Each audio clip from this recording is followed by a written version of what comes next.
नमस्कार। मैं आशीष कुमार भारत के महान संतों की कड़ी में एक और महान संत बालानंद ब्रह्मचारी के जीवन चरित्र को लेकर आपके सामने हाजिर हूं। यह चैनल भारत की महान आध्यात्मिक परंपरा के लिए समर्पित है। कृपया चैनल को सब्सक्राइब कर लें।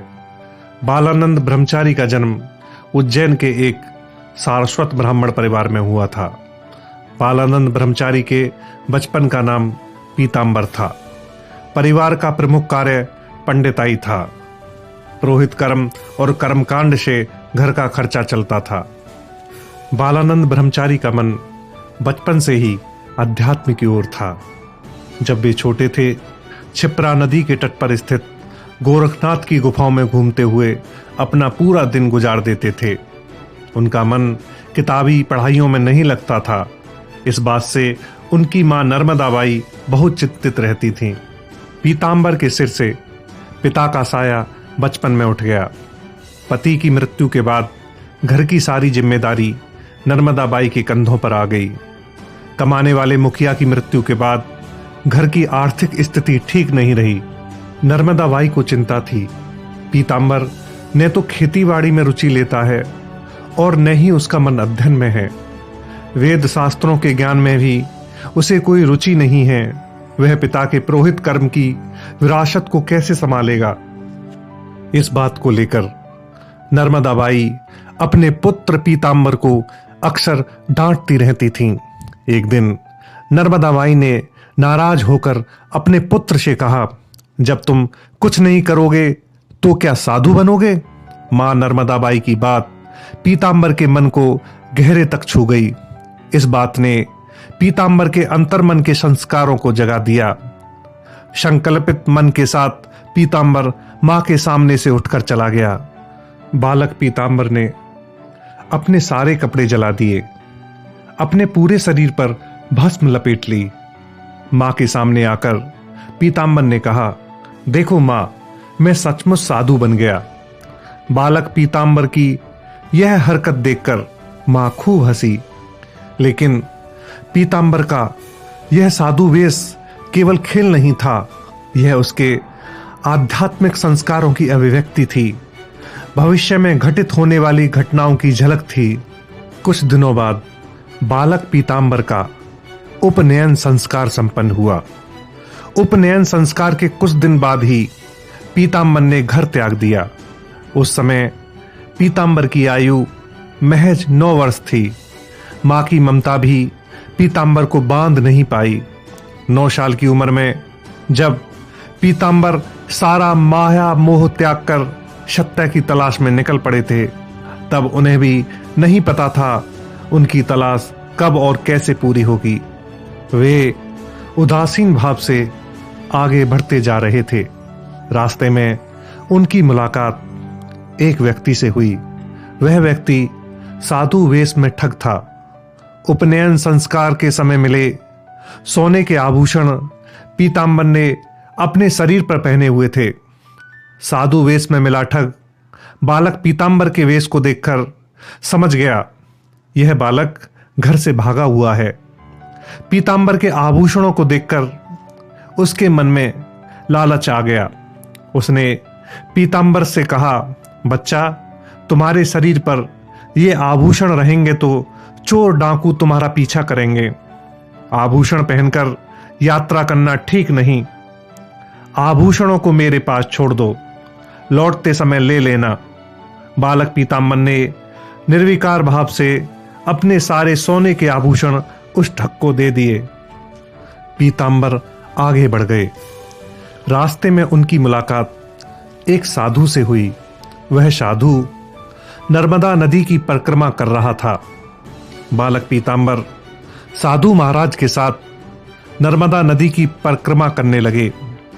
नर्मदा नदी के परिक्रमा मार्ग में गंगोनाथ नाम का एक स्थान पड़ता है। गंगोनाथ बड़ौदा से करीब 60 किलोमीटर दूर स्थित है। गंगोनाथ में भूमि से स्वयं प्रकट हुए शिवलिंग हैं, जिन्हें स्वयंभू शिवलिंग गंगोनाथ जी कहा जाता है। इस मंदिर के बराबर में महायोगी सिद्ध संत ब्रह्मानंद जी महाराज ने अपनी कुटिया बना रखी थी। जिसे लोग ब्रह्मानंद जी महाराज का आश्रम कहा करते थे। नर्मदा नदी की परिक्रमा करते हुए पीतांबर ब्रह्मानंद जी महाराज के आश्रम में पहुंच गए। आश्रम में अखंड दीप और ध्वनि प्रज्वलित हो रही थी। बालक पीतांबर ब्रह्मानंद महाराज के चरणों के पास जाकर बैठ गया।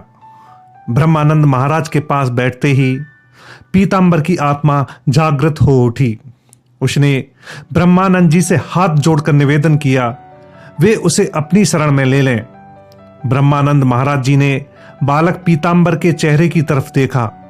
ब्रह्मानंद महाराज के सामने पीतांबर का भूत भविष्य सब प्रकट हो गया। ब्रह्मानंद महाराज ने पीतांबर को श्रावण महीने की पूर्णिमा को दीक्षा दी।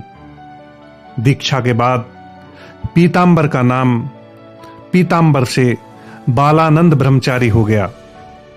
बालानंद ब्रह्मचारी ने दीक्षा के बाद लोगों को प्रसाद ग्रहण कराने के लिए भंडारे का आयोजन कराने का संकल्प लिया, लेकिन वे चिंतित थे भंडारे के लिए अन्न की व्यवस्था कहां से होगी। भंडारे में आसपास के सभी गांवों के लोगों साधु संतों को आमंत्रित किया गया था।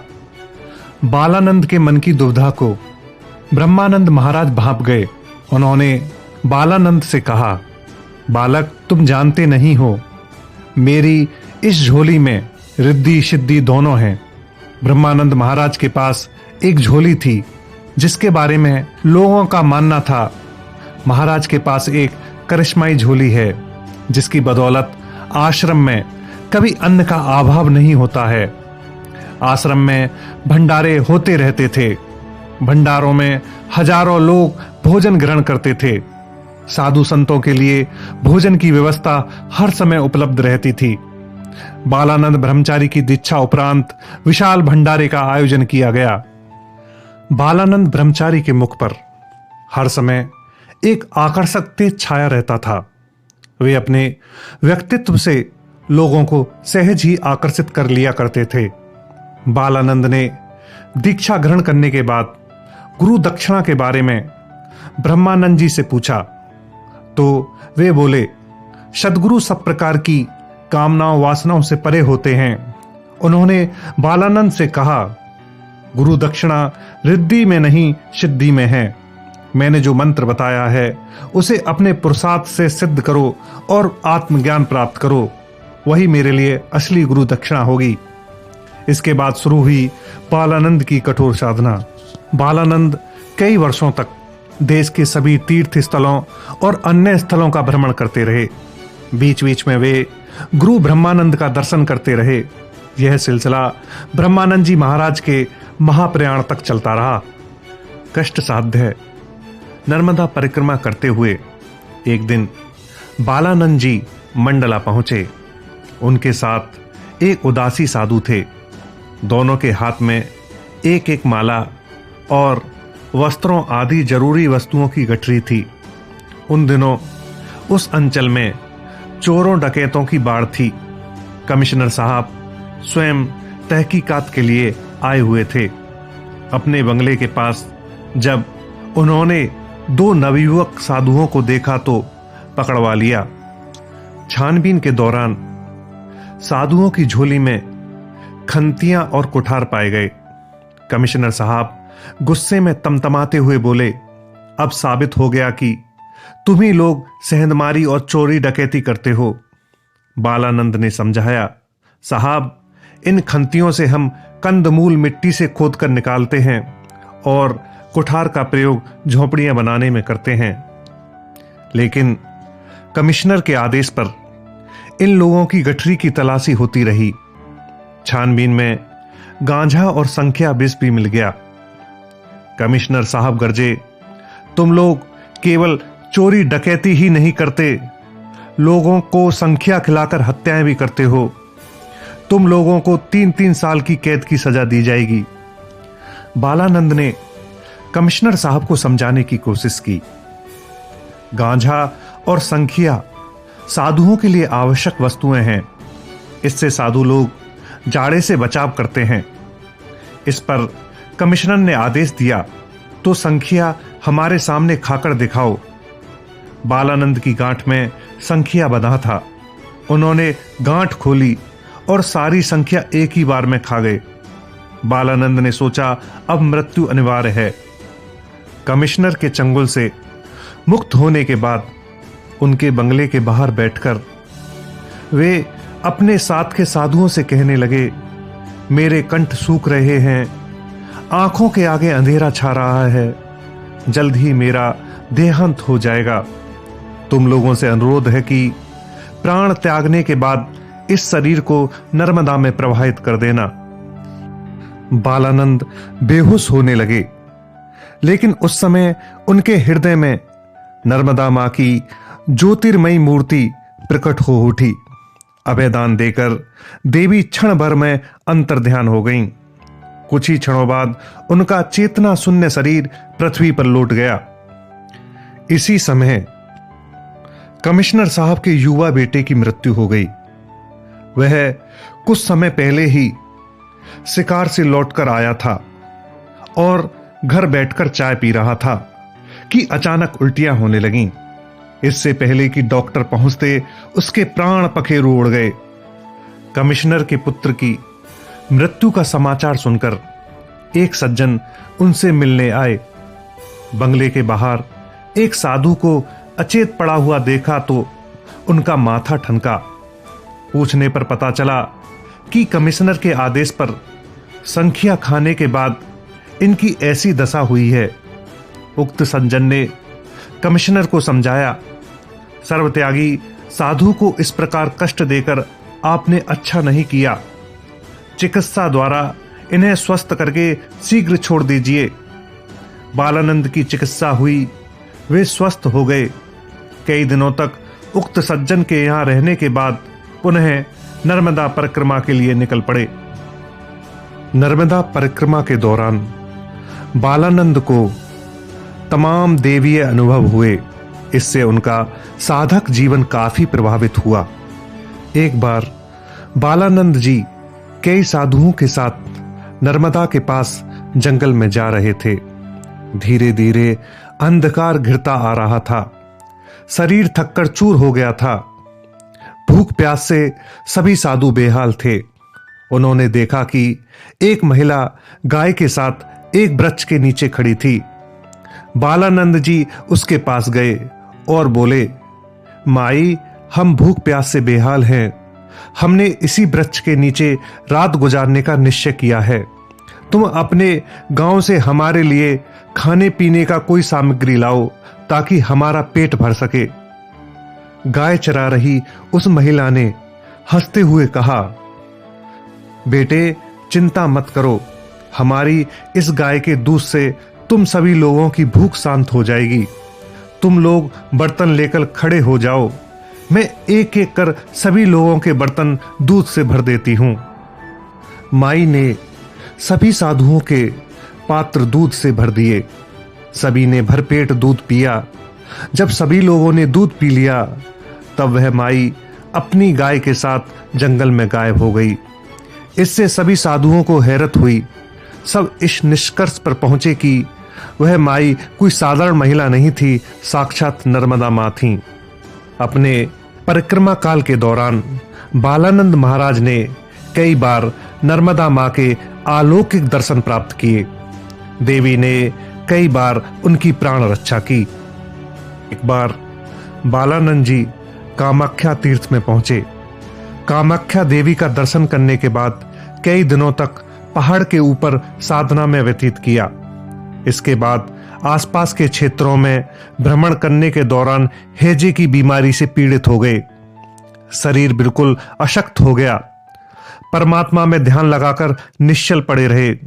इसी बीच उनके समक्ष दिव्य कुमारी मूर्ति प्रकट हुई और कहने लगी, गोसाई, तुम चिंता मत करो, तुम मरोगे नहीं, किंतु शीघ्र यहां से चले जाओ।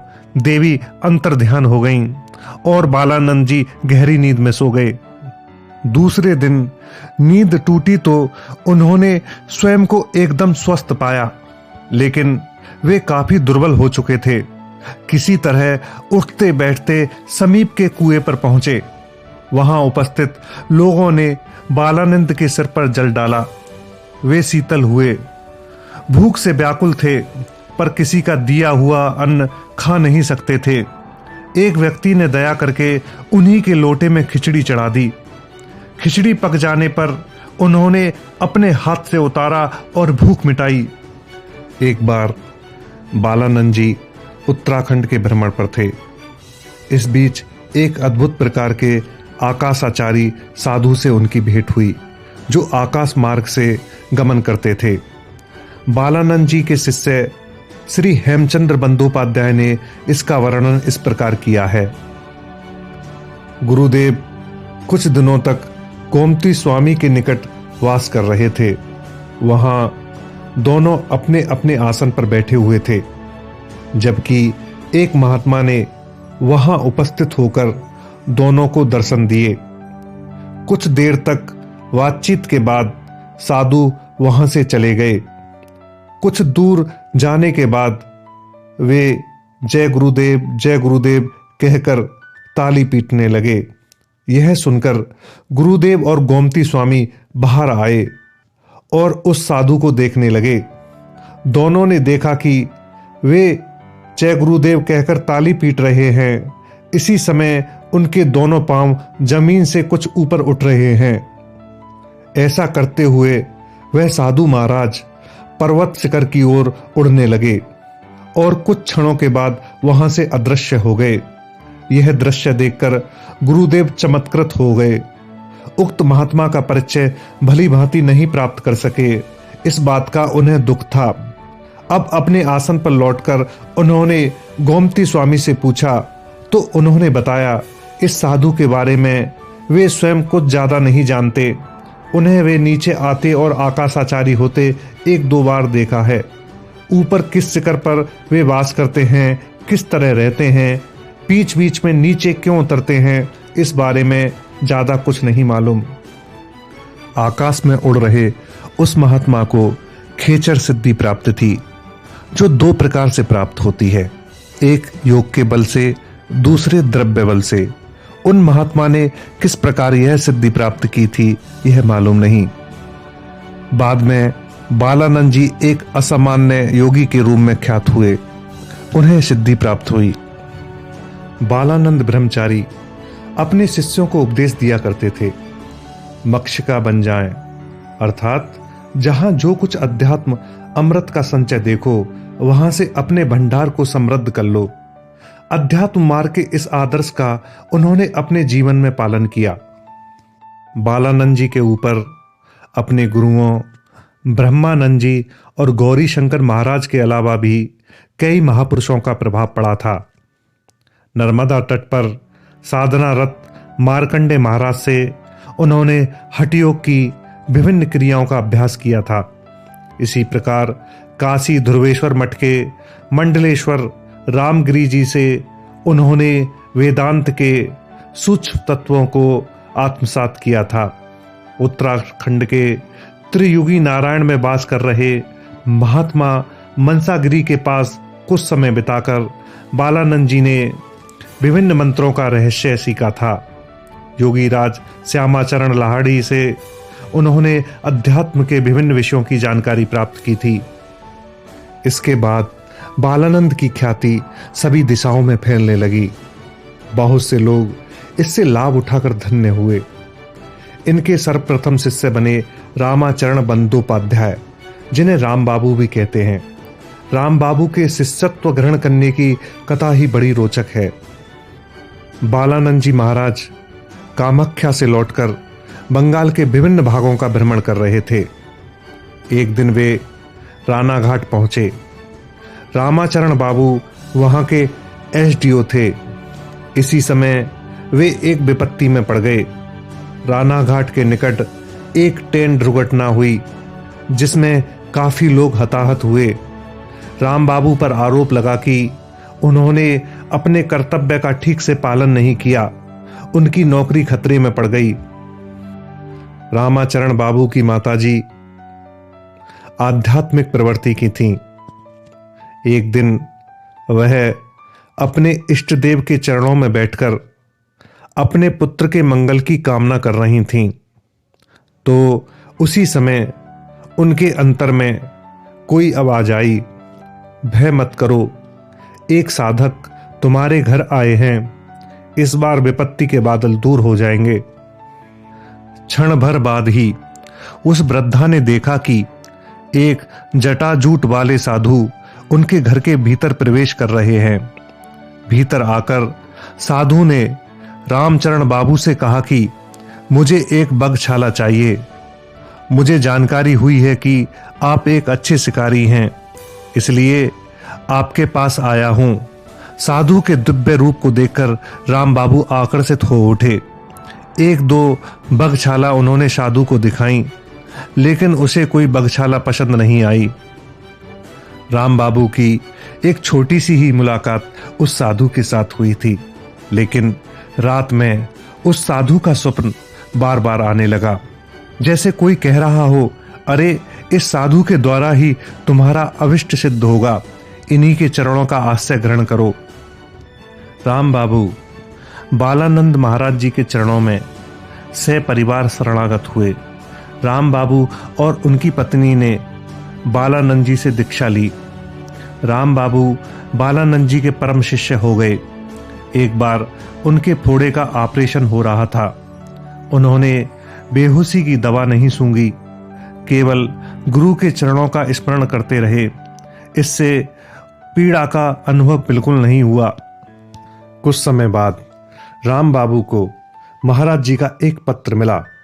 उस समय वह गिरनार पर्वत पर बैठकर तपस्या में लीन थे। एक दिन जब वे ध्यानावस्थित थे, तभी राम बाबू के फोड़े के ऑपरेशन का दृश्य उनके ध्यान में घूम आया। उन्होंने देखा कि राम बाबू के फोड़े का ऑपरेशन हो रहा है और वह जरा भी पीड़ा का अनुभव नहीं कर पा रहा है। इसी के बाद उन्होंने राम बाबू को पत्र लिखा, जिसे पाकर वह काफी प्रसन्न हुए। बालानंद जी के एक और प्रिय शिष्य थे दयानिधि।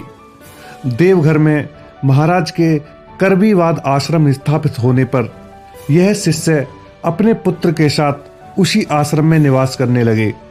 एक रात उनके पुत्र को एक सांप ने डस लिया, लेकिन दयानिधि जरा भी विचलित नहीं हुए और वे महाराज जी का जप करने लगे। जब वह ध्यान में थे, तभी उन्हें एक अलौकिक दृश्य दिखाई पड़ा। उन्होंने देखा यमदूत की तरह विकराल मूर्तियां आश्रम में प्रवेश करना चाह रही हैं और बालानंद महाराज हाथ में त्रिशूल लिए उन्हें भगा रहे हैं। दयानिधि का पुत्र सर्पदंश से आश्चर्यजनक रूप से बच गया। देवघर के समीप बालानंद जी तपोवन पहाड़ पर घोर तपस्या कर रहे थे। एक दिन वे गुफा के अंदर बैठे थे। जब ध्यानावस्था से बाहर आए और उनकी आंखें खुली तो देखा कि एक विशाल सर्प फन उठाए उनके सामने है। उसके मुंह में मनुष्य की मूंछ की तरह लंबे लंबे बाल थे। महाराज जी के मन में आया, यह साधारण सर्प नहीं हो सकता। सर्प के रूप में कोई महात्मा उनकी परीक्षा ले रहे हैं। महाराज जी ने सर्प को एकटक देखा। ऐसा करते ही सर्प अपने फन को सिकोड़कर गुफा से बाहर चला गया। दूसरी अलौकिक घटना इस प्रकार है। महाराज जी धुनी के पास रात में लेटे हुए थे। वे कंबल ओढ़े हुए थे। भोर में उन्हें महसूस हुआ कि किसी ने उनके पांव से कंबल खींचकर फेंक दिया है। उनकी नींद खुली तो उन्होंने देखा कि कंबल धुनी के पास पड़ा हुआ है। इसी समय उन्होंने देखा कि कोई उनके सामने खड़े होकर पहाड़ के ऊपर चलने का इशारा कर रहा है।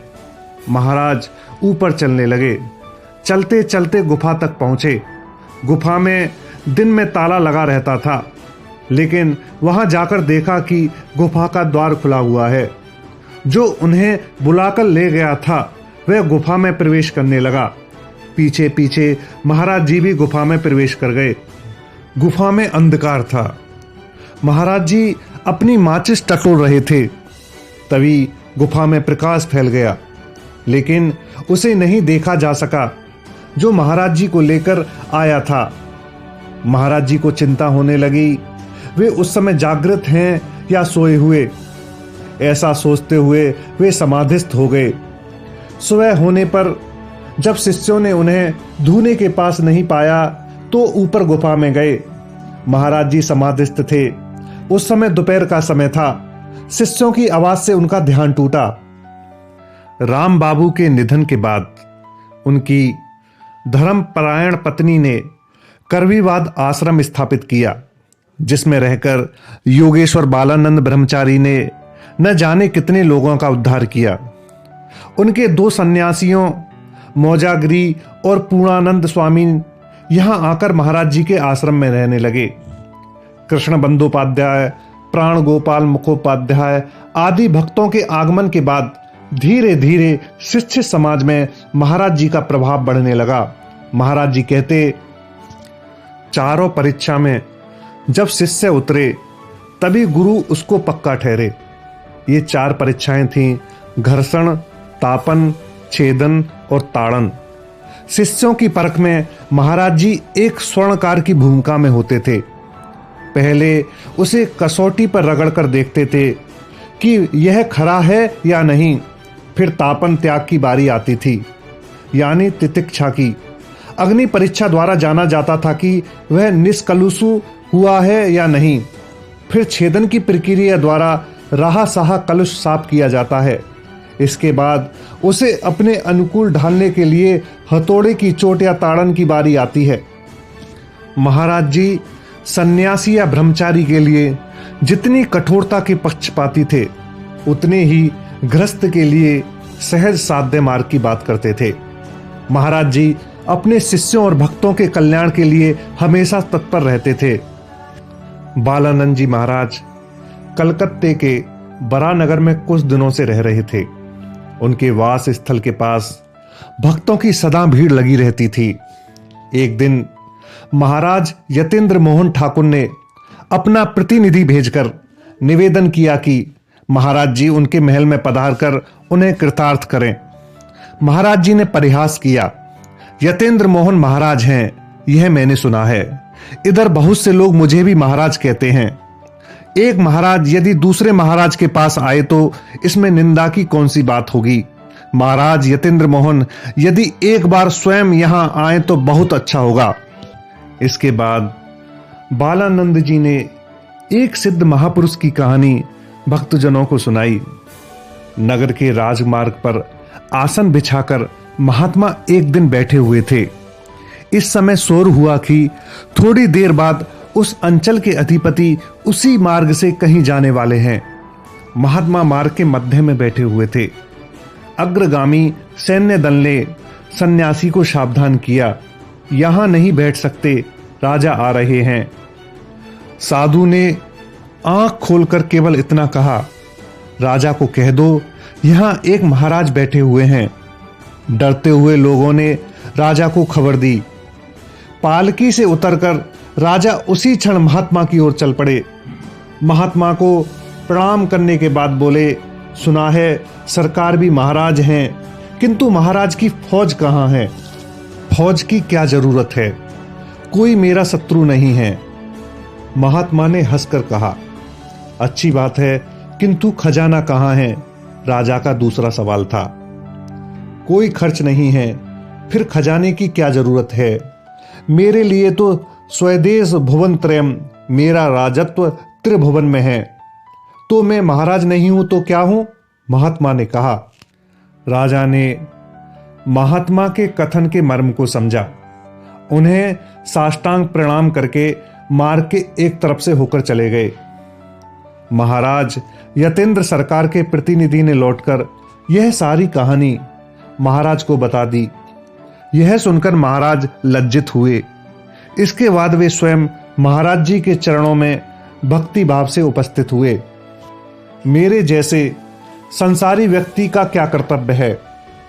महाराज ने ब्रह्मचारी जी से प्रश्न किया। नाना प्रकार के बंधनों में फंसे रहकर आध्यात्मिक उन्नति के लिए वे किस मार्ग पर अग्रसर होंगे? महाराज अब आप उलट जाइए, बालानंद जी ने कहा। महाराज जब बालानंद की बात का मर्म नहीं समझ पाए तो बालानंद जी ने कहा, महाराज इस समय आपके पास जो कुछ है सब यथावत रहेगा। केवल अपनी बुद्धि और दृष्टिकोण में परिवर्तन लाना है। सब मेरा की जगह कहना होगा सब तेरा, अर्थात अपने अहम बोध के स्थान पर भगवान को स्थापित करना होगा। यह बोध त्यागना होगा कि आप मालिक हैं, स्वयं मैनेजर समझना होगा। किसी माई को यदि यह बात समझानी होती तो कहता, माई अब दाई बन जाइए। धीरे धीरे बालानंद जी के शिष्यों की संख्या काफी बढ़ गई।